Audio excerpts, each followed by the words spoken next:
आज हम तो शुरू करते हैं आज हाइड्रोजन। ये यूनिट 9 है, आपका 9th चैप्टर। तो सबसे पहले आपने पढ़ा hydrogen the most abundant element in the universe and the third most abundant on the surface of the globe is being visualised as the major future source of energy. तो पता है कि पहले नंबर पे कौन होगा? नाइट्रोजन होगा, दूसरे पे O2 होगा और तीसरे पे क्या आता है? H2। तुम सबको ये भी पता होगा कि 78% लगभग नाइट्रोजन पाया जाता है और कितना परसेंट ऑक्सीजन होता है? 21% लगभग। और जो रेस्ट बचा वो क्या होगा? आपका हाइड्रोजन होगा। रेस्ट में हाइड्रोजन भी होगा और सारी गैसेस होंगी। तो तीसरे नंबर पे आपका हाइड्रोजन आता है। इसको सोर्स ऑफ एनर्जी के रूप में देखा जा रहा है आज के दौर में, क्योंकि हाइड्रोजन बम भी इसी पर बेस्ड है, हाइड्रोजन पे। अब देखते हैं कुछ प्रेफरेंस दिया हुआ है इसमें, एनसीईआरटी में क्या दिया हुआ है। तो प्रेफरेंस देखने के लिए, hydrogen has the simplest atomic structure among all the element arouse us in nature. Nature में सिंपलेस्ट अगर देखा जाए इलेक्ट्रॉनिक कॉन्फ़िगरेशन तो हाइड्रोजन का है। In atomic form it consist of only 1 proton and 1 electron. अगर इसका एटॉमिक फॉर्म होता है तो ये 1 से रिप्रेजेंट किया जाता है। तो इसलिए ये सिंपलेस्ट फॉर्म होता है हाइड्रोजन, क्योंकि इसमें एक प्रोटॉन और 1 इलेक्ट्रॉन ओनली होता है। अगर however in elemental form it exist as diatomic hydrogen molecule and is called dihydrogen. It forms more compound than any other element. Do you know that the global concern related to energy can be overcome to a great extent by the use of hydrogen as a source of energy? आपसे question पूछ रहा है कि बताइए क्या आप जानते हैं कि हाइड्रोजन को सोर्स ऑफ एनर्जी की तरह यूज किया जा सकता है, और जो ग्लोबल कॉन्कर्न है एनर्जी का, ग्लोबल जो मांग है एनर्जी का पूरा करने का, वो इससे पूरा किया जा सकता है। तो हाँ, इसका आंसर होगा हाँ, इससे पूरा किया जा सकता है। उसके लिए आप हाइड्रोजन फ्यूल आगे पढ़ेंगे। अब देखो इसमें आगे कह रहा है, in fact hydrogen is of great industrial importance as you will learn in this unit. तो आपको ये बताया गया कि इसमें हमको क्या पढ़ना है, हाइड्रोजन फ्यूल के बारे में पढ़ना है और इसका क्या इंडस्ट्रियल इंपॉर्टेंस है और कैसे हम इसको बनाएंगे, क्या इसकी प्रॉपर्टीज है, ये हमको इसमें पढ़ना है। अब जो पहला आता है position of hydrogen in the periodic table. तो position in the periodic table अब देखना होगा तो हाइड्रोजन को बीच में रख देते हैं उठा के। कोई कहता है एल्केली मेटल से में समानता रखता है, कोई कहता है हैलोजन से समानता रखता है।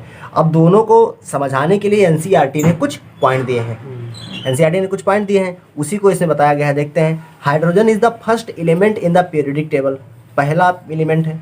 करे however its placement in the periodic table has been a subject of discussion in the past. तो अभी जो चीज़ें बीत चुकी उनमें ये डिस्कशन हुआ कि आखिर कहाँ पर रख दें इसको, हैलोजन में रख दें, एल्केली मेटल में रख दें, ये तो क्लियर हो गया होगा। अब कह रहे हैं, आगे कह रहा है, as you know by now that the elements in the periodic table are arranged according to their electronic configuration। Electronic configuration के आधार पर, उनके एटॉमिक नंबर के आधार पर रखे गए हैं। अब आगे कह रहा है कि hydrogen has electronic configuration 1s1। बहुत ही सिंपल होता है, केवल एक इलेक्ट्रॉन और एक प्रोटॉन, इसलिए 1s1। On one hand its electronic configuration is similar to the outer electron configuration NS1 of alkali metal. तो इसका इलेक्ट्रॉनिक कॉन्फ़िगरेशन किससे मेल खाता है? एल्केली मेटल से। आगे कह रहा है कि which belong to the first group of the periodic table। तो फर्स्ट ग्रुप से एल्केली मेटल आते हैं।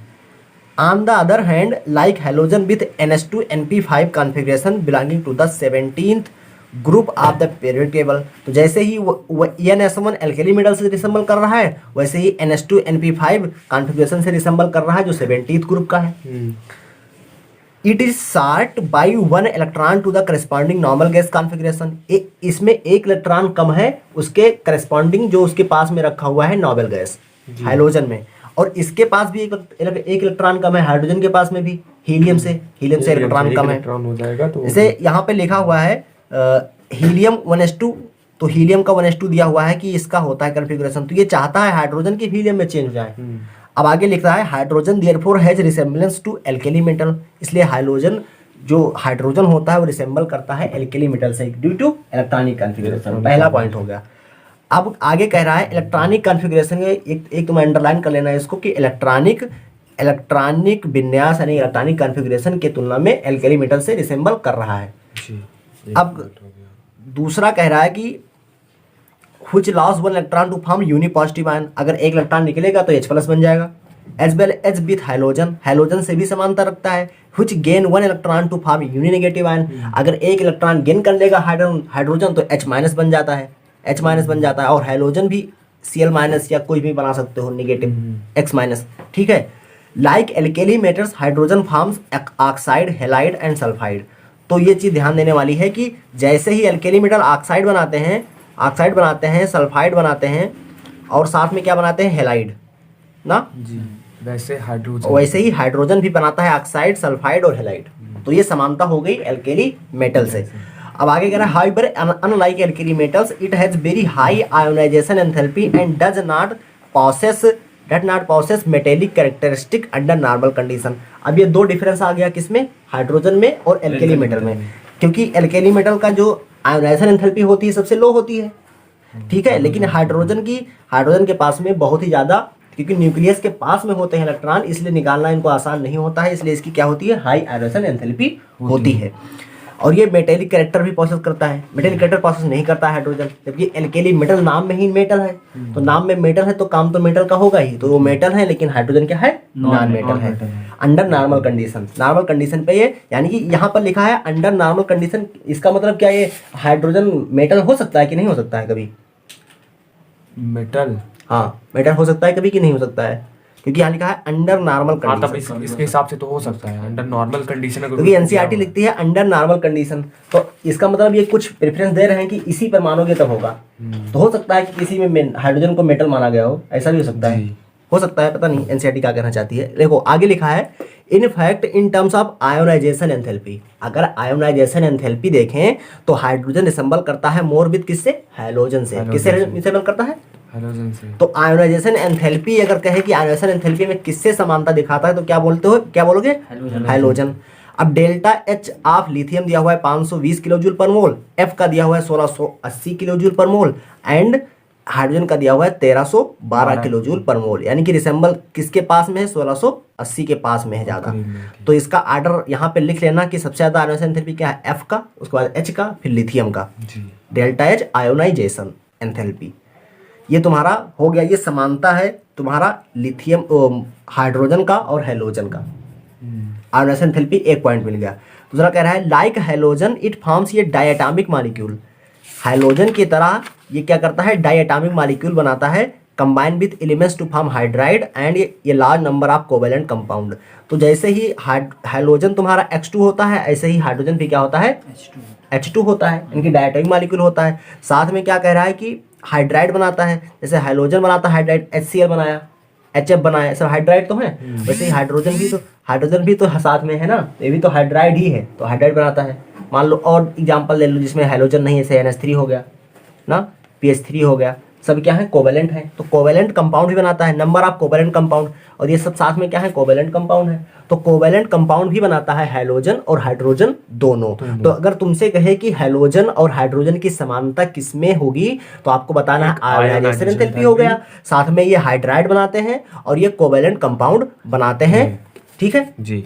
लेकिन अब वहीं पर अगर देखा जाए कि रिएक्टिविटी में, तो रिएक्टिविटी बहुत ही लो होती है हैलोजन की तुलना में। तो ये चीज क्या हो गया इसका, ये क्या हो गया, डिसिमिलरिटी हो गया। तो अगर डिसिमिलरिटी पूछे कि हैलोजन और हाइड्रोजन में क्या है, तो क्या बताना है, ये हैलोजन से ज्यादा रिएक्टिव नहीं होते हैं, हैलोजन ज्यादा रिएक्टिव होता है, क्योंकि ये मोस्ट इलेक्ट्रोनेगेटिव ग्रुप होता है हैलोजन का, इसलिए इलेक्ट्रोनेगेटिविटी ज्यादा होती है, और इलेक्ट्रोनेगेटिविटी ज्यादा होने के कारण ये क्या करते हैं, रिएक्शन ज्यादा देते हैं, ज्यादा रिएक्टिव होते हैं।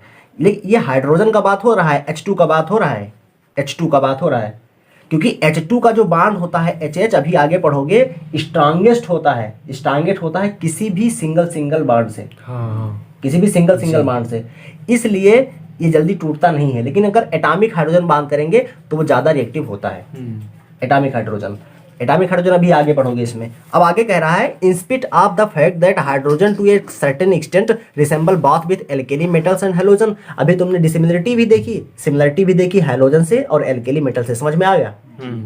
आगे कह रहा है it differs from them as well, इनसे डिफरेंस भी रखता है। Now the pertinent question arise as where should it be placed in the periodic table. ये क्वेश्चन अराइज हो रहा है कि हम इसको कहाँ रख दें आखिर पीरियडिक टेबल में। Loss of the electron forms hydrogen atom result in nucleus H+। अगर एक इलेक्ट्रॉन निकाल दिए तो H+ बनेगा, जिसकी साइज कम होगी, पेरेंट से पता ही है कि किसी में से अगर एक कुछ निकाल दोगे तो उसकी साइज कमी होनी है। अब इसका साइज दिया हुआ 1.5 × 10⁻³ पिकोमीटर साइज की होती है। तो साइज नहीं ध्यान देना है, उतना नहीं पूछेगा। आगे कह रहा है this is extremely small as compare to normal atomic and ionic size of 50 to 200 picometre. तो कह रहे हैं ये बहुत ही छोटा है कंपेरिजन से किससे के हैं, एटॉमिक और आयनिक साइज जो है 50 से 20 पिकोमीटर, तो उससे बहुत कम है। कम है। आगे कह रहा है as a consequence H plus does not exist freely and is always associated with other atoms or molecules। तो अगर तुमसे कोई पूछे कि H plus आखिर फ्रीली क्यों एग्जिस्ट नहीं करता है तो क्या जवाब दोगे? क्योंकि इसके एच बॉन्ड जो होती है वो बहुत ज्यादा होती है। नहीं, वो तो एच बॉन्ड हो गया, वो तो स्ट्रांगेस्ट हो। हमने कहा कि फ्रीली एग्जिस्ट नहीं करते, यानी कि रिएक्टिविटी क्यों ज्यादा होती है H प्लस की रिएक्टिविटी क्यों ज्यादा होती है कि फ्रीली एग्जिस्ट नहीं क्योंकि करते? उसका साइज बहुत छोटा है और उसके बाद बहुत बढ़िया रीजन, यही रीजन है, यही लिखता है बिकॉज ऑफ कॉन्सिक्वेंस ऑलवेज। देखो लिखा है कॉन्सिक्वेंस एज ए कॉन्सिक्वेंस, यानी कि इसके कारण H plus does not exist freely and is always associated with other atoms. देखो अब स्टेटमेंट टाइप भी क्वेश्चन पूछने लगे हैं तुम्हारे नीट में, तो ये सब ध्यान देना पड़ेगा। जी। बिकॉज तो बिकॉज ध्यान दो कि बिकॉज क्यों नहीं करते हैं, क्योंकि H प्लस इसलिए ज्यादा रिएक्टिव होता है क्योंकि इसका साइज बहुत ही छोटा होता है, कहीं भी जाके घुस सकता है आराम से। नहीं घुस सकता, घुस सकता है आराम से। आराम से किस में भी घुस सकता है, भाई जितना छोटा होगा उतना ही ज्यादा एडजस्ट कर लेगा अपने आप को। अब आगे कह रहा है देखो 10 इट इज, समझ में आया था ना? कह रहा है 10 it is unique in behaviour and is therefore best placed separately in the period table. इसलिए ये यूनिक बिहेवियर का है, इसलिए हम इसको क्या करते हैं, सेपरेटली इसको हम अलग करते हैं। कोई बहला होता है दो जगह मुंह मार रहा है ना, जी, एक ये हाइड्रोजन में भी एल्कली मेटल में मुंह मार रहा है, तो इसको क्या करेंगे, कहेंगे जाओ निकल जाओ घर से बाहर, इसको बाहर निकाल के बैठा दिए, बैठ जाओ तुम, दोनों तरफ ताको। ये दो नाव पे पाँव रखे हुए हैं, ये आपका हाइड्रोजन बीच में रख दिए, दो नाव पे पाँव रखे हुए हैं इधर उधर, कभी इधर दौड़ता है कभी इधर दौड़ता है। तो ये तो यहाँ तक क्लियर हो गया, आप क्लियर हो गया? जी हाँ, यहाँ तक हो गया। अब जो अगला चीज है वो डाई हाइड्रोजन H2 का एक्यूरेंस देखना है, आइसोटॉप क्या होता है हाइड्रोजन के वो देखना है, उसकी रिएक्टिविटी क्या होती है, कैसे इसको बनाया जा सकता है, ये चीज आगे पढ़ेंगे इसमें। तो एक्यूरेंस में कहीं भी क्वेश्चन अराइज होगा तो पूछना जरूर। देखो dihydrogen is the most abundant element in the universe. Universe में सबसे ज्यादा क्या पाया जाता है, डाई हाइड्रोजन। पहली लाइन वहाँ पे दी हुई थी। 70% of the total mass of the universe, यानी कि 70% मास बनाता है यूनिवर्स का। 70% मास, यानी कि अगर मान लो तुम्हारा मास जो यूनिवर्स है अगर 100 किलोग्राम का होगा तो हाइड्रोजन कितना होगा, 70 kilogram. And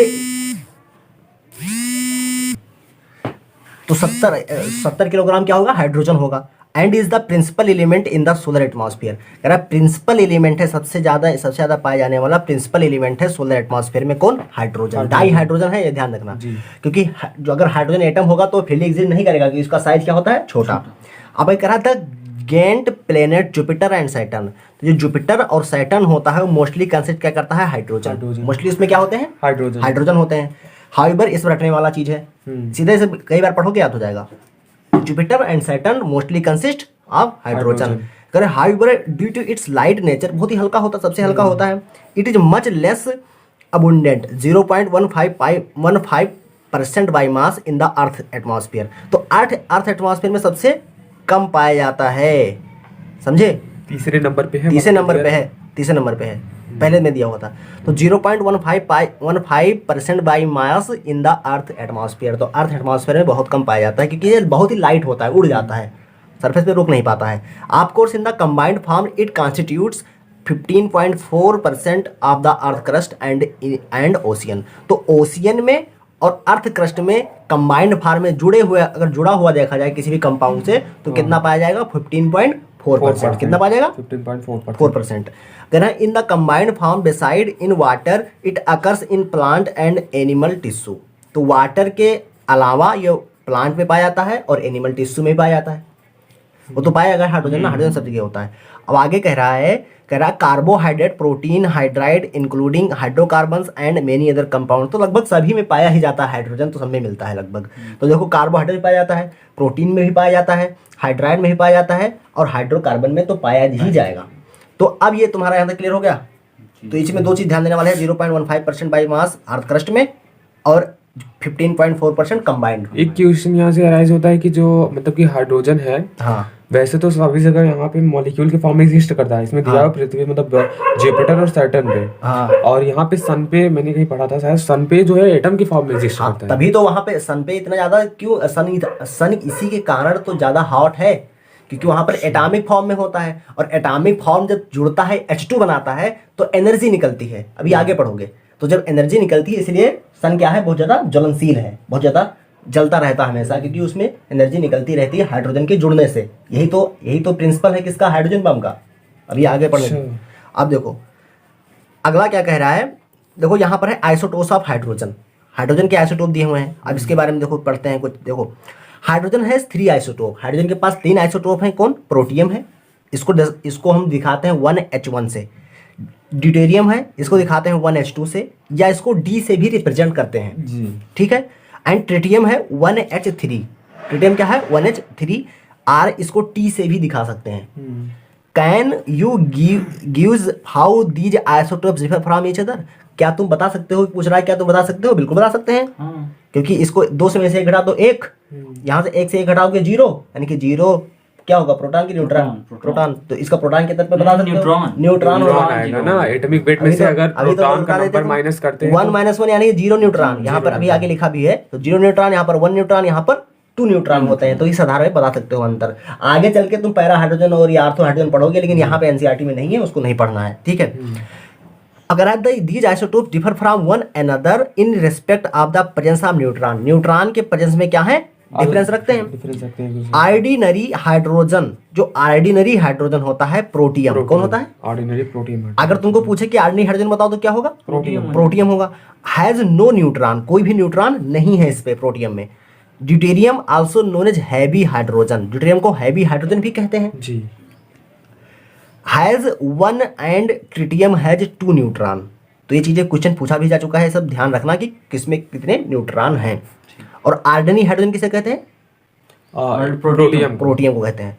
in the nucleus, nucleus में पाया जाता है न्यूट्रॉन, तो पता ही है। अब देखो कह रहे हैं in the year 1934 an American scientist Harold C Urey got Nobel prize for separating hydrogen isotope of mass number 2 by physical method. तो ये देखो, ये फिजिकल मेथड को अंडरलाइन कर लेना, किसके द्वारा, एक्सपेरिमेंटल मेथड द्वारा नहीं किया था, फिजिकल मेथड।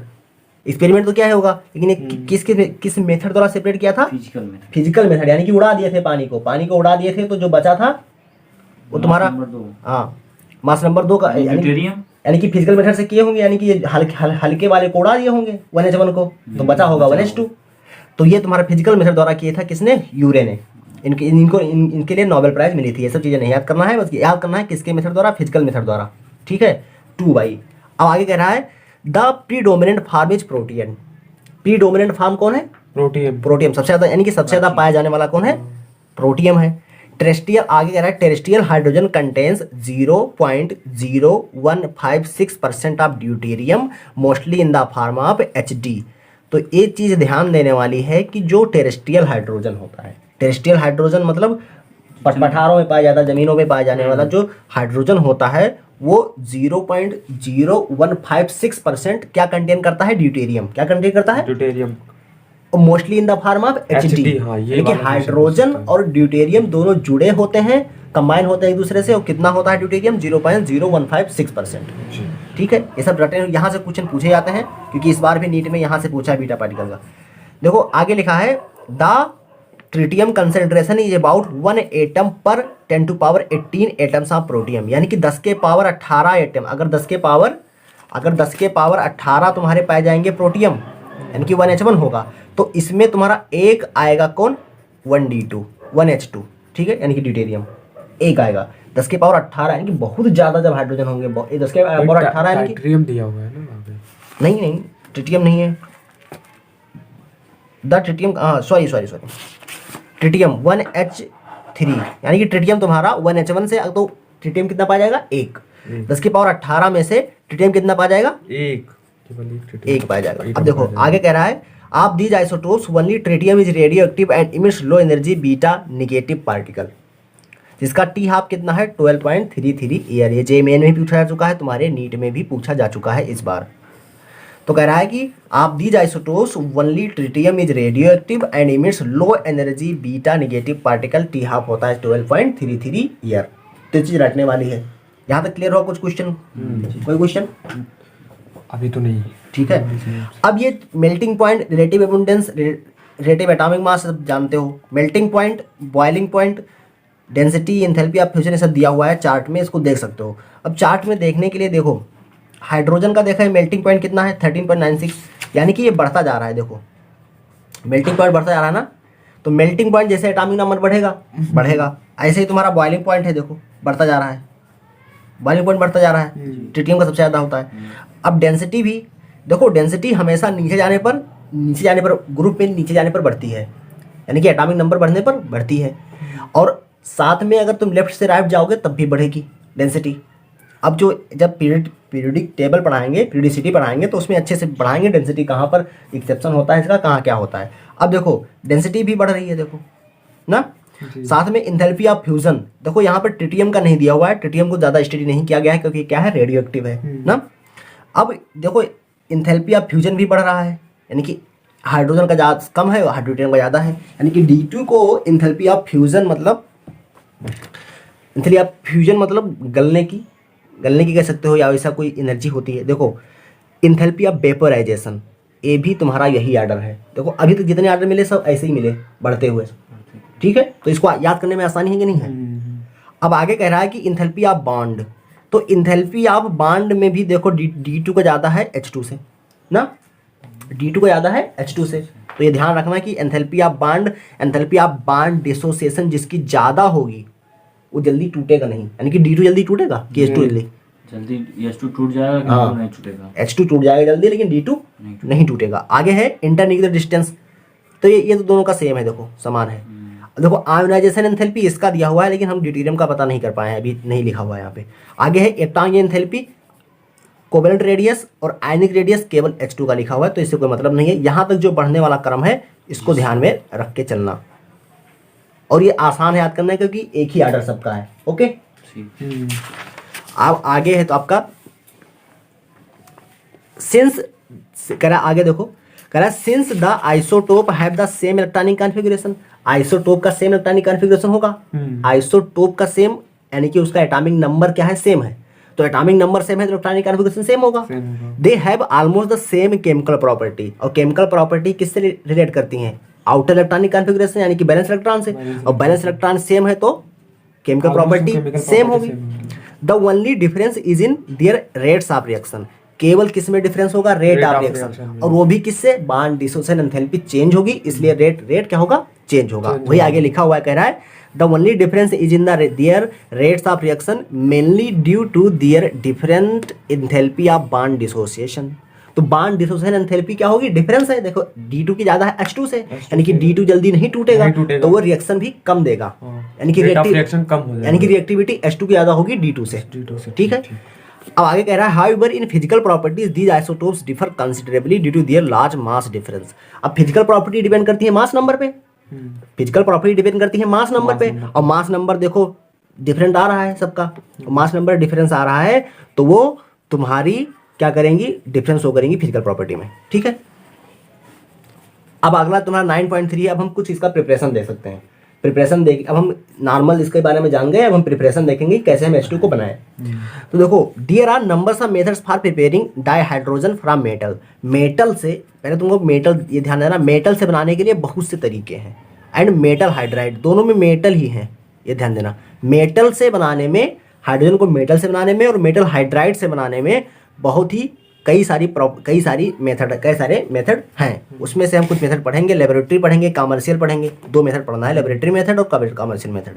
तो ये ध्यान रखना पड़ेगा कि कौन सा लेबोरेटरी मेथड है और कौन सा कमर्शियल मेथड है, क्योंकि ये क्वेश्चन पूछ सकता है आपसे कि बताइए लेबोरेटरी मेथड आप हाइड्रोजन का प्रिपरेशन करने का बताइए, कहीं बता दिए आप कमर्शियल मेथड बताओ, तो ये ध्यान रखना होगा कौन सा लेबोरेटरी है और कौन सा कमर्शियल है। तो एक चीज़ ध्यान देना, अगर तुम्हारे लेबोरेटरी में पूछे तो 2 ही रिएक्शन है केवल, जिंक का या तो एसिड से या जिंक का बेस से। एनसीईआरटी में तुम्हारी 2 रिएक्शन दी हुई हैं, वैसे बहुत सारी हैं, लेकिन यहाँ पर एनसीईआरटी में 2 दी हुई हैं तुम्हारी, और आगे तुम्हारे डिस्प्लेसमेंट वाला रिएक्शन आएगा तो वहाँ पर सीख जाओगे रेडॉक्स रिएक्शन में या इलेक्ट्रोकेमिस्ट्री में।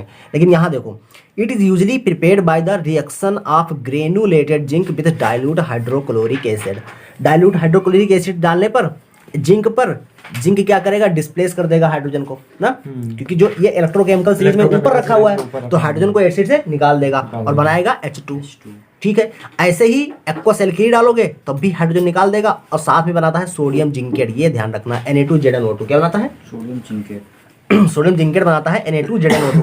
अब एक चीज पूछ सकता है, बैलून पूछ सकता है कि बताओ इसका मोल रेशियो कितना है हाइड्रोजन का, दोनों से निकला, एसिड और एल्केली से दोनों से करवाया तो कितना मोल हाइड्रोजन का निकलेगा, या रेशियो क्या होगा दोनों का निकलने का, तो दोनों का रेशियो कितना आ रहा है, 1:1 आ रहा है ना रेशियन, तो ये ध्यान रखना।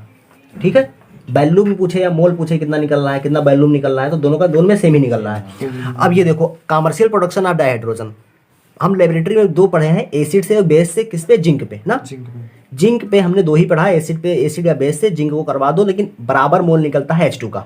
ओके, बराबर मोल का ध्यान रखना। अब ये कह रहा है commercial production of dihydrogen, commercial production of dihydrogen हमको पढ़ना है। अब जितने हम पढ़ेंगे क्या होंगे, कमर्शियल होंगे। देखो the commonly use process are outline below. पहला जो दिया हुआ है, electrolysis of acidified water using platinum electrode gives hydrogen. तो वाटर को हम अगर इलेक्ट्रोलिसिस कराएं, एसिडिफाइड वाटर मतलब एसिडिफाइड यानी कि एसिड डाला होगा इसमें, ठीक है, बहुत लास्ट, या तो फिर हम कह सकते हैं डाइल्यूट एसिड, डाइल्यूट एसिड ले, नहीं डाइल्यूट एसिड से नहीं कर पाओगे ना, क्योंकि H2O है, लिक्विड है, तो निकालना तो हमको वाटर से है ना, और एसिड तुम्हारा H+HCl करेगा। मान लो HCl डाल दिए, थोड़ा सा डाइल्यूट HCl डाल दिए, तो वो एसिड क्या मतलब इंड्यूस करने का काम करेगा, इसका रिएक्शन रेट बढ़ाने का काम करेगा, ना कि ये अपना वो H+ निकाल के कैटलिस्ट की तरह काम करेगा वहां पे। वो इसको ऐसा नहीं करेगा कि वो अपना H+ निकाल के दे देगा, क्योंकि H2O हटा नहीं सकता है हाइड्रोजन को HCl से। ठीक है, ये बात समझो। अब कह रहा है 2H2O लिक्विड है, ठीक है, इलेक्ट्रोलिसिस करवाया गया, यानी कि इलेक्ट्रिक करंट दिया गया इसमें डाल के। ठीक है, ट्रेसेस ऑफ एसिड या बेस, यहाँ पे ध्यान देना, बेस भी लिखा, बेस भी दिया हुआ है, या तो एसिड डाल सकते हो या बेस डाल सकते हो। ठीक है, अब कह रहा है 2 बनाएगा 2H2 + O2, ये तो बहुत ही फेमस रिएक्शन है। ठीक है, तो 2H2 + O2 electrolysis of acidified water using platinum electrode gives hydrogen दे दिया। अब ये तुम्हारा पहला हो गया इलेक्ट्रोलिसिस ऑफ एसिडिफाइड या बेसिफाइड वाटर से। ठीक है, दूसरा है हाई प्यूरिटी। अगर तुमसे पूछे क्वेश्चन कि हाई प्यूरिटी किससे प्राप्त करोगे, तो तुम्हारा बेरियम हाइड्रोक्साइड वाला मेथड लागू होगा। इसमें कह रहा है हाई प्यूरिटी यानी greater than 99.95% dihydrogen is obtain bye electrolysing warm aqueous barium hydroxide solution between निकल इलेक्ट्रोड। तो निकल इलेक्ट्रोड के बीच में बेरियम हाइड्रोक्साइड के वार्म एक्वस सॉल्यूशन को अगर हम इलेक्ट्रोलिसिस कराएंगे तो हमको बहुत ही हाई प्यूरिटी का बनेगा H2। ठीक है, जबकि 100% का प्यूरिटी नहीं है, 99.95% का है।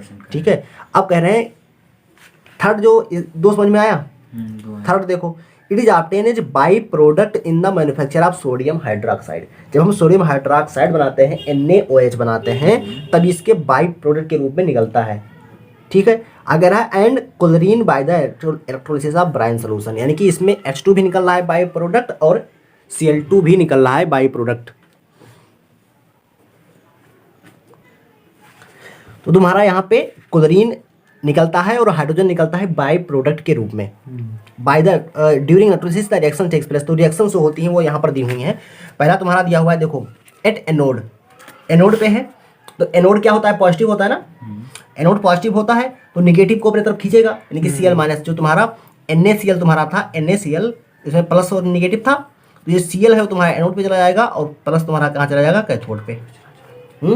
अब कैथोड पे क्या होता है, कैथोड पे कंपटीशन होता है। कंपटीशन, कैथोड एनोड दोनों पे कंपटीशन होता है कि हम कौन आगे जाएगा। तो जो इलेक्ट्रोकेमिकल सीरीज में नीचे होता है वही जाता है जल्दी। ये जनरल रूल है, लेकिन बहुत सारे एक्सेप्शन भी है इसके। अब देखो वो तो पढ़ोगे इलेक्ट्रोकेमिस्ट्री में, लेकिन यहाँ पर ध्यान देना क्या है, जो हमको रिएक्शन दिया है वही रटना है। देखो एनोड है 2Cl- गया, एक्वस है, Cl2 गैस में चेंज हो जाएगा और 2 इलेक्ट्रॉन निकल जाएगा। ठीक है, Cl2 बाई प्रोडक्ट के थ्रू में निकल गया। आगे है कैथोड पे 2H2O वाटर गया। अब ये वाटर कंपटीशन कर लिया किससे, Na+ से। ठीक है, Na+ भी जाएगा, देखो वाटर गया 2H2O + 2 इलेक्ट्रॉन माइनस बनाएगा H2 + 2H- बनाएगा।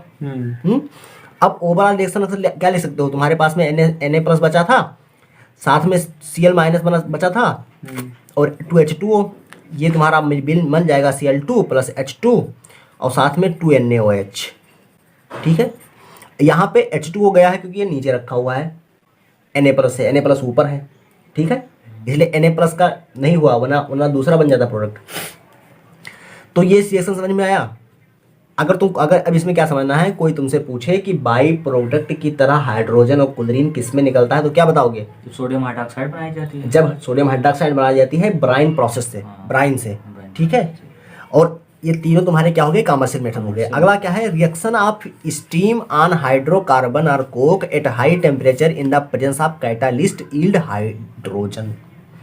तो रिएक्शन करोगे अगर स्टीम का हाइड्रोकार्बन पे या कोक पे, कोक यानी कोयला पे, हाई टेम्परेचर पे, इन द प्रेजेंस ऑफ कैटालिस्ट रखना चाहिए, तब बनेगा हाइड्रोजन। क्या बन जाएगा? हाइड्रोजन बन जाएगा। अब जो इसमें दिया हुआ है, पहला एग्जांपल देखो, ये जनरल रिएक्शन है। CnH2n+2 plus NH2O gives out करेगा तुम्हारा NCO प्लस 2n+1H2। तो ये जनरल रिएक्शन है, इसको याद करना पड़ेगा। इसको क्या करना पड़ेगा? क्योंकि इस पे क्वेश्चन बन सकते हैं, कि आपको n ना दिया जाए, अब कह दे इतना बनना है, इतना वो दुनिया भर का। अब तुमको ये पूछ ले कि बैलेंस करना है, या बैलेंस करना पूछ सकता है सीधे कि कौन सा हाइड्रोकार्बन होगा अगर इतना H2 निकल रहा है, तो इतने मोल H2 निकल रहा है, तो हाइड्रोकार्बन मान लो दिया तुमको 4 मोल हाइड्रोजन निकल रहा है, ठीक है, 4 मोल हाइड्रोजन निकल रहा है। अब बताओ तुम कितना CnH2 कौन सा होगा आखिर, ये क्या है? तो क्या करोगे? 2n+1 बराबर कर दोगे 4, ठीक है, 2n+1 बराबर 4 कर दिया ना। अब 2n बराबर क्या हो जाएगा? 3, तो n बराबर क्या हो जाएगा? 3/2 ना। अब ये यहाँ पर n जाके रख दो, C3/2 H2 × 3/2 प्लस 2 है ना। तो यहाँ पर C3/2 H2 से कट गया H3 और प्लस 2, यानी कि ये C3/2 H5 हो गया ना। ये 2 इधर जाएगा, यानी कि C3H10, ऐसा कुछ टाइप होगा। तो कुछ भी, ये तो मैंने आर्टिफिशियल लिया है और यहाँ बनाया है, कुछ भी वो देगा तो अच्छे से बना के ही देगा ना, अच्छे से बना के देगा। तो ये चीज़ ध्यान रखना।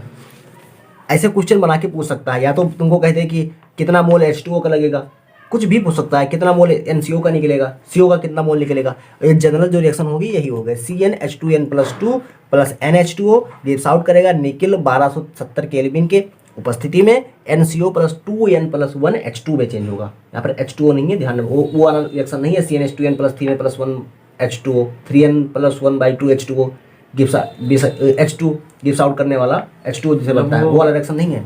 उसमें वाटर बनता है लेकिन यहाँ पर वाटर यूज रिएक्शन नहीं है, वो कंबस्टन रिएक्शन नहीं है, ध्यान देना। अब देखो कंबस्टन रिएक्शन होता तो यहाँ Ca2 बनता और साथ में H2O बनता। अब देखो ये कह रहा है CH4 gas plus H2O, balance कर सकते हो, इसको बन जाएगा CO प्लस 3H2O। जो ये रिएक्शन दिया हुआ है इसी पर इसको बैलेंस कर सकते हो आराम से।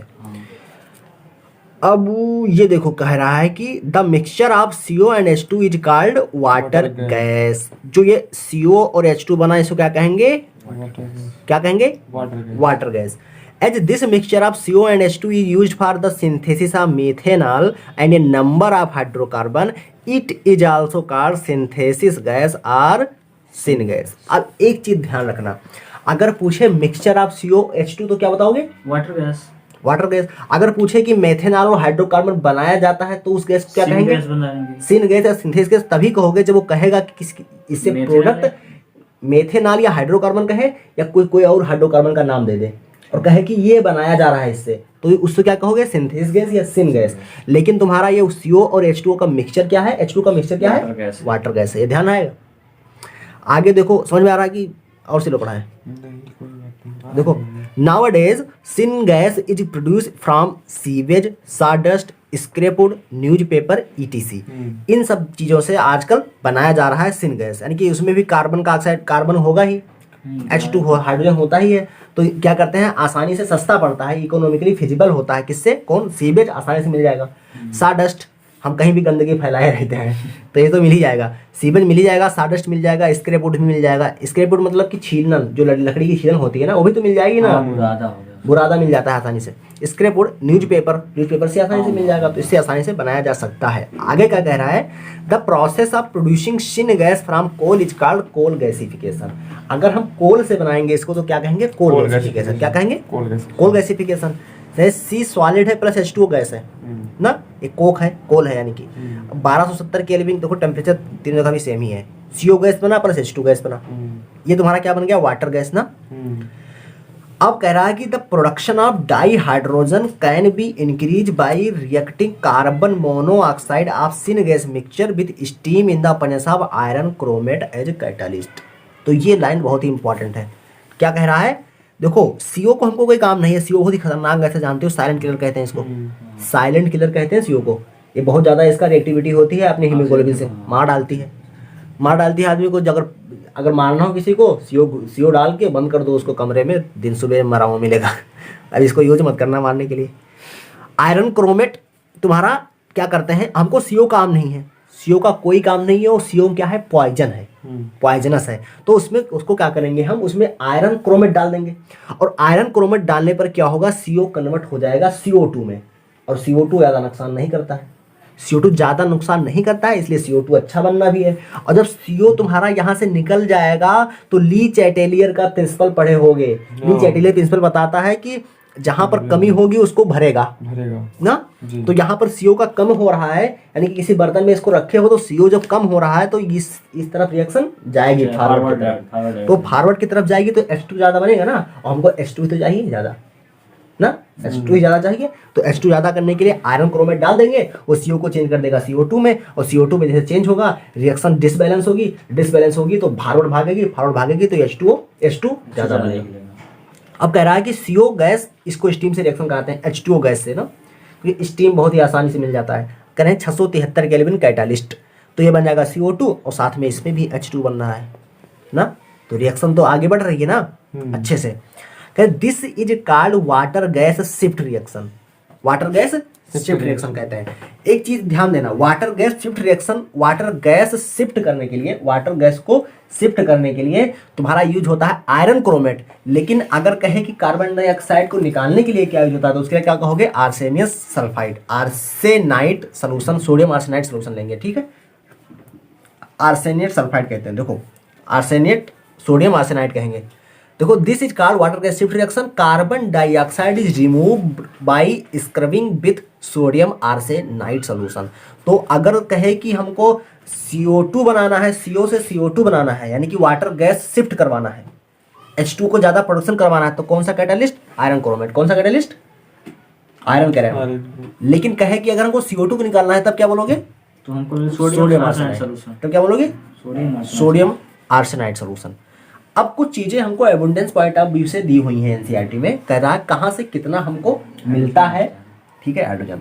तो उसके बारे में ये जेईई मेन में पूछ चुका है, तो नीट में भी कभी ना कभी मैचिंग टाइप में पूछ सकता है। जो कह रहा है presently 77% of the industrial di hydrogen is produce from petrochemicals. तो पेट्रोकेमिकल से कितना आता है, 77%। 18% कहाँ से आता है, कोयले से। 4% कहाँ से आता है, इलेक्ट्रोलिसिस ऑफ एक्वा सॉल्यूशन से, और 1% कहाँ से आता है, अदर सोर्सेस से। तो ये ध्यान रखना, 77% आता है तुम्हारा पेट्रोकेमिकल से, हमको पता नहीं कहाँ 18% कोल से आता है, और 4% इलेक्ट्रोलिसिस ऑफ एक्वा सॉल्यूशन से आता है, और वह 1% कहाँ से आता है, अदर सोर्सेस से। तो ये चीजें आपको पता चल जाती हैं। एनसीईआरटी मैचिंग टाइप क्वेश्चन पूछ सकता है या नॉर्मल क्वेश्चन पूछ सकता है इस पे। अब प्रॉपर्टीज ऑफ डाइहाइड्रोजन कुछ पढ़ना है।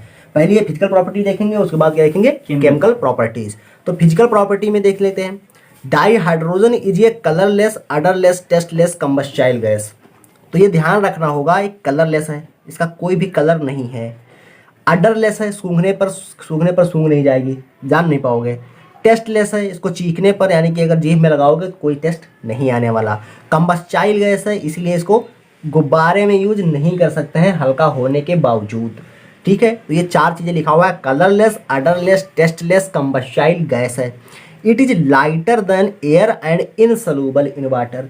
ये क्या है, बहुत ही हल्का है एयर से, हवा से बहुत ही हल्की है, लेकिन इनसॉल्युबल है वाटर में बहुत ही इनसॉल्युबल है। अब कहेंगे H2O में तो H2 हाइड्रोजन होता ही है, लेकिन वो चीज़ कंबाइंड फॉर्म में है। क्या है, कंबाइंड फॉर्म में है, लेकिन H2 नहीं ज़्यादा होता उसमें, ठीक है, क्योंकि ये इनसॉल्युबल होता है, निकल जाता है H2। अब आगे कह रहा है its other physical properties along with those of deuterium are given. ये टेबल में दिया हुआ है, टेबल में पढ़ चुके हो वहाँ ड्यूटेरियम का, ठीक है, 9.1 में। अब कह रहा है केमिकल प्रॉपर्टी, जो ज़्यादा इंपॉर्टेंस है। इसमें क्या इंपॉर्टेंस है, इसमें ध्यान देना है, इसे colourless, odourless, tasteless, combustible gas, lighter than air और इनसॉल्युबल इन वाटर, इतना ध्यान देना है इसमें, ठीक है। फिजिकल प्रॉपर्टी में, केमिकल प्रॉपर्टीज में मेन मेन चीज़ें आएंगी। तो केमिकल प्रॉपर्टी में देखते हैं, केमिकल प्रॉपर्टीज में देखते हैं क्या है, डाईहाइड्रोजन केमिकल प्रॉपर्टीज में देखते हैं the chemical behaviour of dihydrogen, देखो ब्रैकेट में लिखा है, and for that matter any molecule, यानी कि कह रहा है हाइड्रोजन की या किसी भी मॉलिक्यूल की is determined to a large extent by bond dissociation enthalpy. तो अगर तुमसे पूछे कि किसी की केमिकल प्रॉपर्टी किससे डिटरमाइन होती है लार्जली, तो बॉन्ड डिसोसिएशन एंथैल्पी से, कि bond dissociation enthalpy reaction rate को प्रभावित करती है, ठीक है। अब करें the H bond dissociation enthalpy is the highest for a single bond between two atoms of any element. तो ये कह रहा है कि जो एच बॉन्ड डिसोसिएशन एंथैल्पी होती है वो हाईएस्ट है किसी भी सिंगल बॉन्ड के तुलना में, ठीक है। अब मान लो तुमसे, अब ये कंफ्यूजन मत करना, मान लो तुमको ये दे दिए, ठीक है, ये दे दिया N2 दे दिया, O2 दे दिया, H2 दे दिया, ठीक है, F2 दे दिया, F2 दे दिया ना, यहाँ तो देखते हैं। तो जब F2 दे दिया, इतना दे दिया, तो कहे कि ऑर्डर लिखो बॉन्ड डिसोसिएशन एंथैल्पी का, तो क्या बताओगे बोलो? तो पहले सबसे पहले H2 को लेंगे। हाँ चलो ठीक है, तो आप तुम्हारा मानना है H2 ले लिए, ठीक। हाँ, अब उसके बाद ऑक्सीजन को ले, फ्लोरीन को ले लीजिए। गलत बता रहे हो तुम, चलो कोई बात नहीं, अभी नहीं पढ़े हो। देखो N2 सबसे आगे आएगा, उसके बाद में O2 आएगा, फिर H2 आएगा, उसके बाद में F2 आएगा, आर्डर में। ये आर्डर होगा बॉन्ड डिसोसिएशन एंथैल्पी का। इसका रीजन है कि नाइट्रोजन में ट्रिपल बॉन्ड होता है, मैंने सिंगल बॉन्ड बोला है ना, ध्यान रखना, वो सिंगल बॉन्ड उसके होता है। और O2 में क्या होता है, डबल बॉन्ड होता है।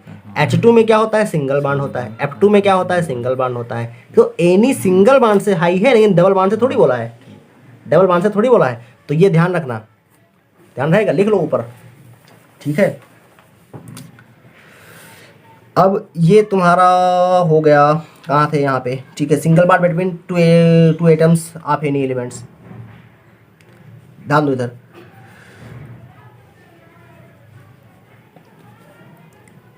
आगे कह रहा है what interferences would you draw from this fact. इस फैक्ट से तुम क्या समझ सकते हो या क्या ड्रा कर सकते हो, दिमाग में छोड़ो उसको। It is because of this factor that the dissociation of dihydrogen into its atom is only 0.081% around 2000 kelvin which increase to 95.5% at 5000 kelvin. तो कह रहा है कि ये रीजन है बॉन्ड डिसोसिएशन एंथैल्पी का कि ये 2000 केल्विन पे केवल और केवल कितना टूटता है, 0.081% टूटता है। लेकिन अगर 5000 केल्विन दे देते हैं तो ये कितना टूट जाता है, 95.5% टूट जाता है। Also it is relatively inert at room temperature due to the high H bond enthalpy. तो हाई एच बॉन्ड एंथैल्पी होने के कारण ये रूम टेम्परेचर पे क्या होता है, इनर्ट होता है। Thus the atomic hydrogen is produced at high temperature in an electric arc or under ultraviolet radiation। अब हमको भाई जल्दी ये टूटता नहीं है, जैसे एनर्जी देनी पड़ेगी। अब एनर्जी देते हैं लगभग 95.5% टूटता है जब हम 5000 केल्विन देते हैं, और जब केवल 0.081% टूटता है जब 2000 केल्विन देते हैं। तो हम 5000 केल्विन दे के टेम्परेचर दिए, तो टेम्परेचर कैसे दे सकते होंगे, तो इलेक्ट्रिक आर्क दे दिया, इलेक्ट्रिक स्पार्क कर दिया, दो तारे में मिला दिया, करंट ज़रा हाई हीट हो गया, या तो क्या कर दिया मैंने, अल्ट्रावायलेट रेडिएशन डाल दिया, तो उससे एनर्जी इसको मिल सकती है, तभी ये क्या होगा, टूटेगा। Since it's orbital is incomplete with 1s1 electronic configuration, इसका इलेक्ट्रॉनिक जो ऑर्बिटल है वो इनकम्प्लीट है, एक ही इलेक्ट्रॉन है इसमें। It does combined with almost all the element, इसका इलेक्ट्रॉनिक कॉन्फ़िगरेशन क्या हो, इनकम्प्लीट होने के कारण ये किसी भी एलिमेंट से कंबाइन कर सकता है। इट अकम्प्लिसेस रिएक्शन बाई, क्या करें, ये रिएक्शन किसके आधार पर देता है, तो उसके लिए तीन चीज़ें हैं। पहला, loss of the only electron 2 gives H+, या तो लॉस कर देगा H+ का, एक इलेक्ट्रॉन का और बनाएगा H प्लस, या तो गेन करेगा एक इलेक्ट्रॉन का और बनाएगा H माइनस, या तो शेयर करेगा electrons to form single covalent bond. तो 3 चीज़ों के कारण ये रिएक्शन कर सकता है, 3 चीज़ों के कारण रिएक्शन कर सकता है। पहला है लॉस करेगा इलेक्ट्रॉन को और बनाएगा H प्लस, और गेन करे लॉस करेगा और बनाएगा H प्लस, और गेन करेगा इलेक्ट्रॉन को बनाएगा H माइनस, या तो शेयर करेगा इलेक्ट्रॉन और बनाएगा सिंगल कोवेलेंट बॉन्ड। ठीक है, सिंगल कोवेलेंट बॉन्ड बनाता है, कभी कहीं डबल बॉन्ड नहीं मिलेगा हाइड्रोजन में तुमको। ये चीज़ हो गई तुम्हारी केमिकल प्रॉपर्टीज में। अब अभी केमिकल प्रॉपर्टीज खत्म नहीं हुई है, काफ़ी है। देखिए अब कह रहा है the chemistry of dihydrogen can B illustrated by the following reaction. कह रहे हैं कुछ रिएक्शन दी हुई हैं, इसके आधार पर हम देखते हैं कि इसकी केमिस्ट्री क्या है आखिर। ठीक है, reaction with halogens, it react with halogens H2 to give hydrogen halide. Hydrogen से रिएक्ट करके हाइड्रोजन हैलाइड बनाएगा, इसे HX टाइप का। जैसे H2 प्लस H2 करा 2HX बन गया। FX क्या हो सकता है, फ्लोरीन हो सकता है, क्लोरीन हो सकता है, ब्रोमीन हो सकता है, आयोडीन हो सकता है। ठीक है, सब होते हैं एस्टेटाइन उसको छोड़ के, नीचे भी एस्टेटाइन होगा ना उसको छोड़ के, यहाँ नहीं है वो, ध्यान देना क्योंकि रेडियोएक्टिव है। देखो आगे है while the reaction with fluorine occurs even in the dark. Reaction अगर फ्लोरीन का कराएंगे तो ये डार्क में भी हो जाएगा, यानी कि रिएक्टिविटी का आर्डर यहाँ से पूछ सकता है तुमको। सबसे ज़्यादा रिएक्टिव कौन होगा, फ्लोरीन वाला, फिर उसके बाद क्लोरीन, उसके बाद ब्रोमीन, उसके बाद आयोडीन। ये रिएक्टिविटी आर्डर भी पूछ सकता है यहाँ से। With iodine it requires a catalyst, लेकिन अगर आयोडीन से रिएक्शन कराओगे तो कैटालिस्ट रिक्वायर करेगा, क्योंकि I2 क्या होता है, कोवैलेंट सॉलिड होता है। क्या होता है, I2 क्या होता है, वैसे I2 के रूप में नहीं पाया जाता है, I8 के रूप में पाया जाता है। तो ये I2 तुम्हारा कोवैलेंट सॉलिड है, कोवैलेंट सॉलिड होने के कारण बहुत ही मजबूत होता है, इसलिए जल्दी रिएक्शन नहीं करता है, इसके लिए कैटालिस्ट डालना पड़ता है। ठीक है, लेकिन F2 क्या करेगा, डार्क में भी कर लेगा। बहुत ही घटिया आदमी है, सब कहीं भी जुड़ जाता है, अंधेरे में तो बिल्कुल शुरू हो जाता है। देखो रिएक्शन विद डाई ऑक्सीजन,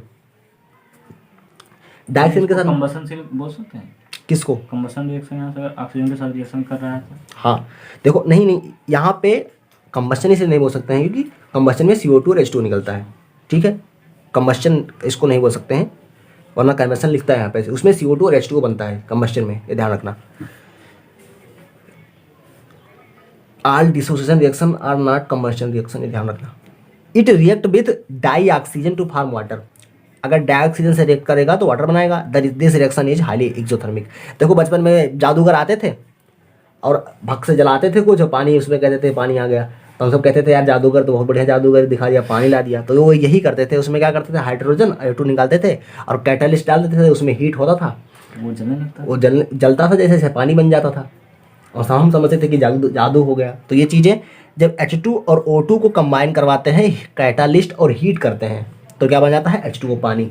यानी कि कहीं अगर स्पेस में फंस जाओ, तुम्हारे पास हाइड्रोजन वाटर है तो आग जला के वाटर बना सकते हो आराम से।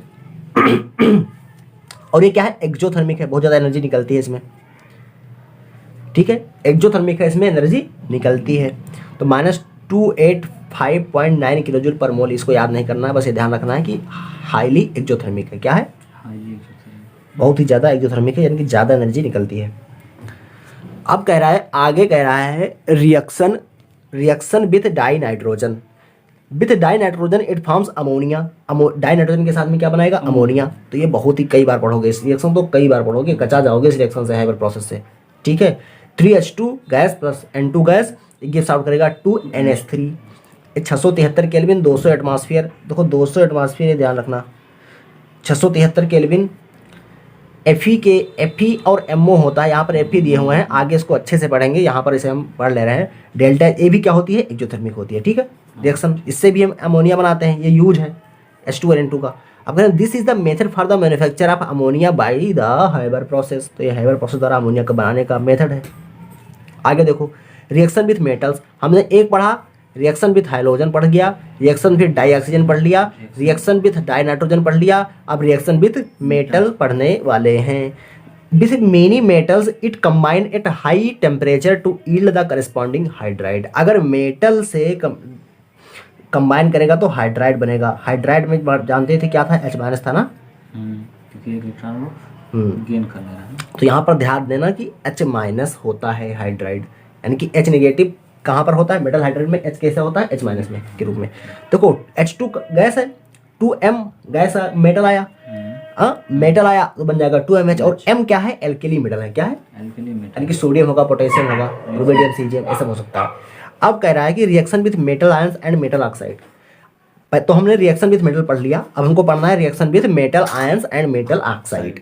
मेटल आयन देखो, it reduces some metal ions in aqueous solution and oxides of metal less active than iron into corresponding metal.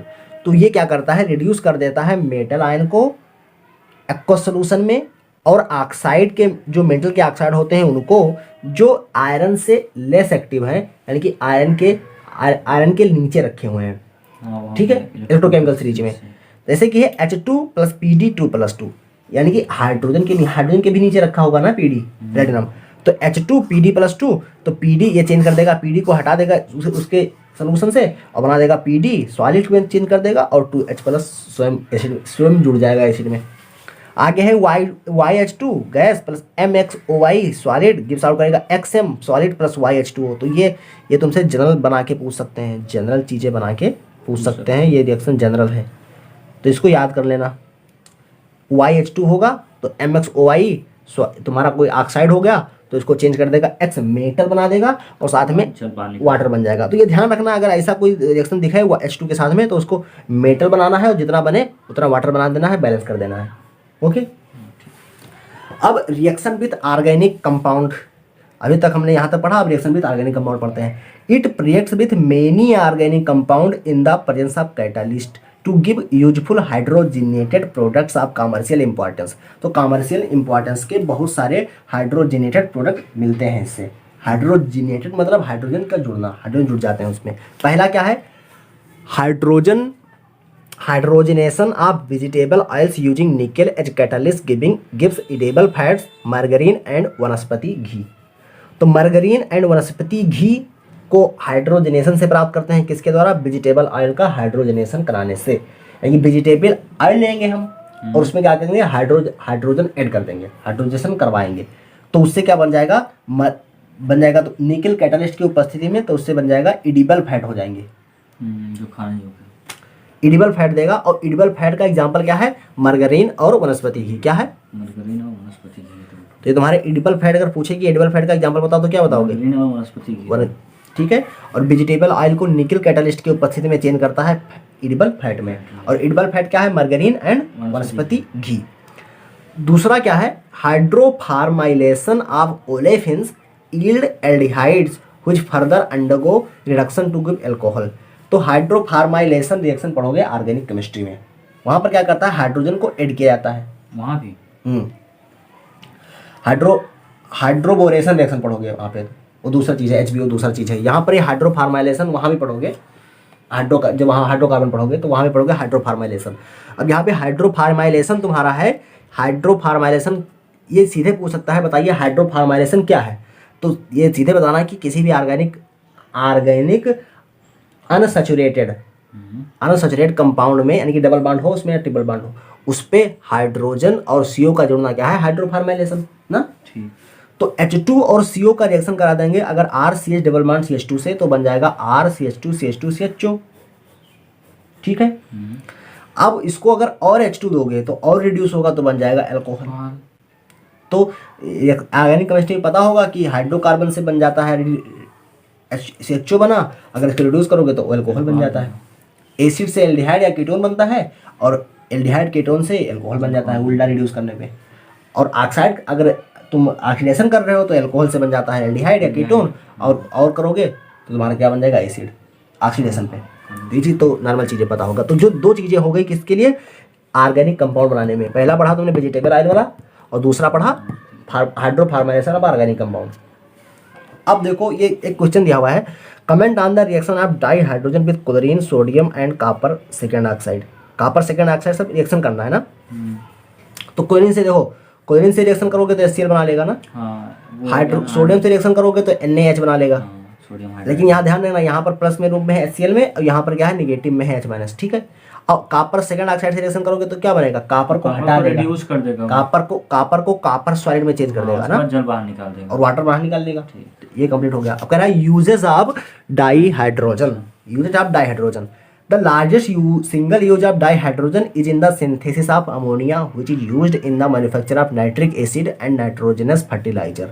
तो जो लार्जेस्ट सिंगल यूज है किसका, हाइड्रोजन का ना, वो क्या है, अमोनिया बनाने में। क्या है, अमोनिया के सिंथेसिस में। अमोनिया बनाने में सिंगल यूज है। और अमोनिया का यूज होता है नाइट्रिक एसिड और नाइट्रोजन फर्टिलाइजर बनाने में ना। तो ये इनडायरेक्टली किस में यूज हो रहा है, नाइट्रोजन फर्टिलाइजर में ना। इनडायरेक्टली यूज हो रहा है क्योंकि डायरेक्टली बनाएगा अमोनिया, और अमोनिया यूज होगी नाइट्रिक एसिड और नाइट्रोजनस फर्टिलाइजर बनाने में।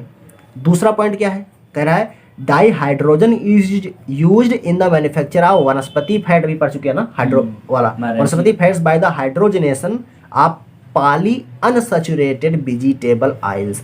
तो पॉली अनसैचुरेटेड वेजिटेबल ऑयल्स का एग्जांपल पूछ सकता है तुमसे, कौन है, सोयाबीन कॉटन सीड। तो सोयाबीन कॉटन सीड क्या है, पॉली अनसैचुरेटेड वेजिटेबल ऑयल है। क्या है, पॉली अनसैचुरेटेड वेजिटेबल ऑयल्स है। तीसरा पॉइंट है, समझ में आया कि कुछ क्वेश्चन है, कोई क्वेश्चन, ठीक है। It is used in the manufacture of bulk organic chemicals particularly methanol. तो बल्क ऑर्गेनिक पर की बहुत ज़्यादा मात्रा में जो बल्क बड़े बड़े होते हैं उनको बनाने में इसका यूज किया जा सकता है। जैसे वो वाटर गैस का यूज आ गया यहाँ पे, मेथेनॉल बन रहा है, इसको क्या कहेंगे, सिंथेसिस गैस ना, CO2 को। CO2 को क्या कहेंगे, सिंथेसिस गैस यहाँ पे, क्योंकि सिंथेसिस हो रहा है मेथेनॉल का। ये चीज़ ध्यान रखना, कोबाल्ट कैटालिस्ट, क्योंकि एक सरफेस केमिस्ट्री में पढ़ोगे तो वहाँ सेलेक्टिविटी और रिएक्टिविटी पढ़ोगे।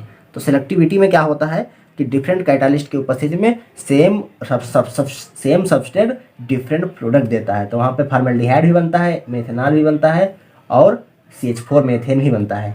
निकल होता है तो मेथेन बन जाता है, और जैसे CR2O3 वो होता है तो तुम्हारा क्या बन जाता है, HCHO बन जाता है। और कोबाल्ट कैटालिस्ट होता है तो C3OH बन जाता है। तो वहाँ पर पढ़ोगे तो ये ध्यान रखना, कोबाल्ट कैटालिस्ट होगा तो मेथेनॉल बनेगा वाटर गैस से। Okay, clear. देखो, it is widely used for the manufacture of metal hydride. भाई मेटल हाइड्राइड बनाने में तो यूज ही होगा ना, MH यानी कि NaH, CSH, ये सब क्या है, मेटल हाइड्राइड है, ठीक है। ये सब